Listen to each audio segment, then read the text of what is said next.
Sir. Okay, entry చేయాలి.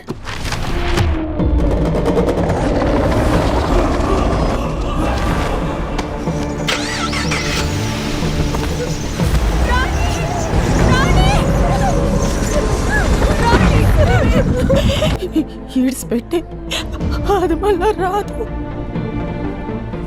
ఎంతమంది sir? ఒక్కడు.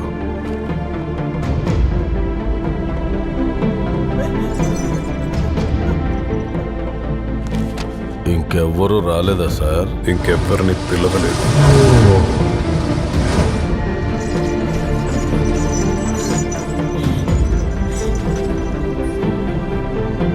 మీ పేరేంటి సార్? దేవరథ. ఏతగా బయటోడు కదా. ప్రిన్స్ తీసుకోరా. మనల్ని కాయమని కాటేరమ్మని బతిమాలుకుంటున్నాను.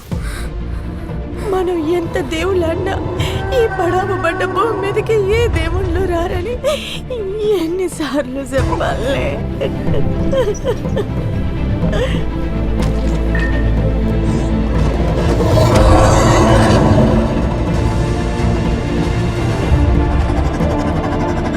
గోడను చూసే భయపడ్డాడు రా. జాగ్రత్త సార్, లోపలికెళ్ళినాడు ఎవ్వడు బయటకు రాలేదు.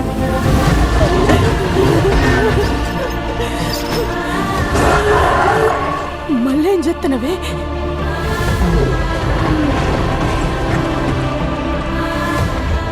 పెద్ద పెద్ద గోడలు కట్టేదే భయపడి, బయటికి ఓడిపోతాడని కాదు. దేవుళ్ళు ఎట్లనో రారన్నావు కదనే, అందుకే ఇటు తిరిగి మొక్కుతున్నా. లోపలికి ఎవడొస్తాడని. రాక్షసుడన్నా వస్తాడేమోనని. 25 ఏళ్ల తరువాత ఇచ్చిన మాట కోసం పుట్టిన నేలకి తిరిగొచ్చాడు.